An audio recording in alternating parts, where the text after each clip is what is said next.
वहीं देहरादून के हाथीबड़कला स्थित सर्वे ग्राउंड में आयोजित मिलेट्स महोत्सव के तीसरे दिन भूतपूर्व मुख्यमंत्री उत्तराखंड और बीजेपी के वरिष्ठ नेता भगत सिंह कोश्यारी के साथ पर्यावरणविद अनिल जोशी भी मौजूद रहे।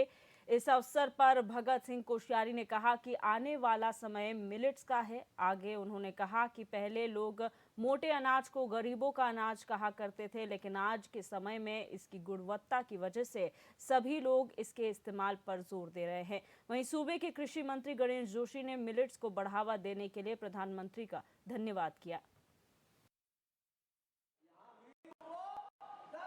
देखिए, उत्तराखंड के अंदर पिछले 5-10 वर्षों में हमारे बहनों में, महिलाओं में और युवाओं में एक बार फिर से उत्तराखंड में, चाहे वो कहीं भी बसे हों, वापस आकर के यहाँ एग्रीकल्चर के माध्यम से, कृषि के माध्यम से, फिशरीज के माध्यम से, डेयरी के माध्यम से और ऑर्चर्ड के माध्यम से वे अपनी आजीविका कमाना चाहते हैं।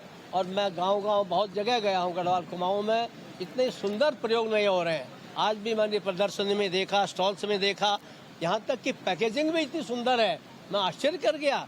और इतना सुंदर हमारे यहाँ इसके भविष्य की संभावनाएं हैं। मुझे लगता है कि हमारे यहाँ जितने लोग इसमें काम कर रहे हैं और विशेष करके केंद्र सरकार, हमारी प्रदेश में धामी जी की सरकार और यहाँ के मंत्री गणेश जोशी जी जितना ध्यान दे रहे हैं, अगर ये ऐसे ही इस प्रकार का इनका जोर रहा, इन्होंने ध्यान दिया, तो निश्चित रूप से मैं कह सकता हूँ न केवल मोटे अनाज बल्कि फल, दूध आदि सब क्षेत्रों में उत्तराखंड आत्मनिर्भर बनेगा।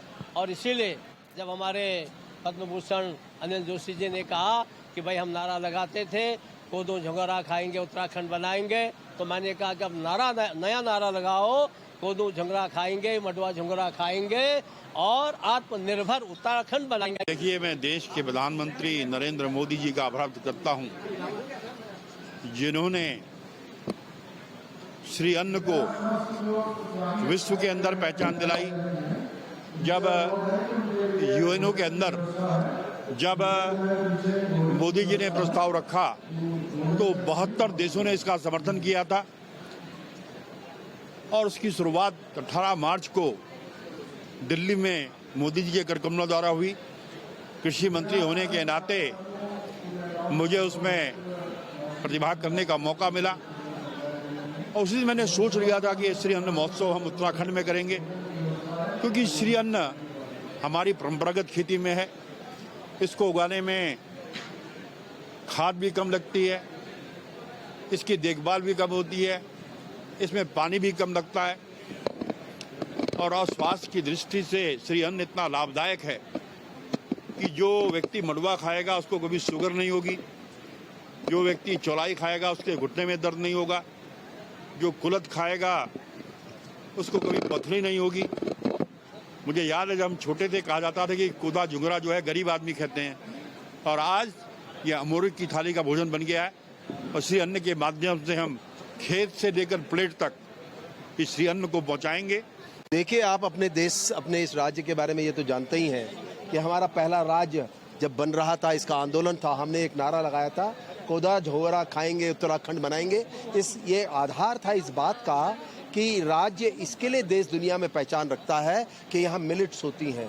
ठीक है, उसको मोटा अनाज कहा गया हो या किसी रूप में कहा गया हो, लेकिन आज की बदलती परिस्थितियों में, चाहे वो कोविड हो और चाहे क्लाइमेट चेंज हो, अब मिलेट्स की ही दुनिया में बारी है, क्योंकि इसी न्यूट्रिशियस क्रॉप का एक बड़ा महत्व इस बात में है कि कितना भी मानसून इधर का उधर हो जाए, परिस्थितियाँ ऊंची नीचे हो जाएं, कितनी बंजर जमीन रहे, अगर कहीं कुछ पैदा हो सकता है तो मिलेट ही है।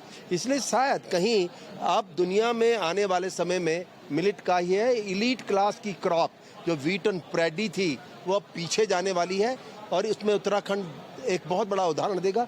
मैंने 2-3 बातें कही हैं कि मिलेट मार्ट होना चाहिए, मिलेट्स को मंदिरों के साथ जोड़ दो, वो पहचान भी होंगी, तत्काल बाजार भी होगा। प्रसाद के रूप में इलायची और बतासा हमारी पहचान नहीं हो सकता। आज कई जगह चौलाई के लड्डू अगर प्रसाद के रूप में जा रहे हैं, जो हमारी बहुत पुरानी एक पहल थी, तो शायद मिलेट और मंदिर के साथ जोड़ेंगे, क्योंकि बाजार बहुत बड़ा प्रश्न होता है। लाखों लोग आते हैं, वो हमारा प्रसाद, हमारा मिलेट ले जाएंगे, हमारी पहचान बढ़ेगी, ऐसा मैं समझता हूँ।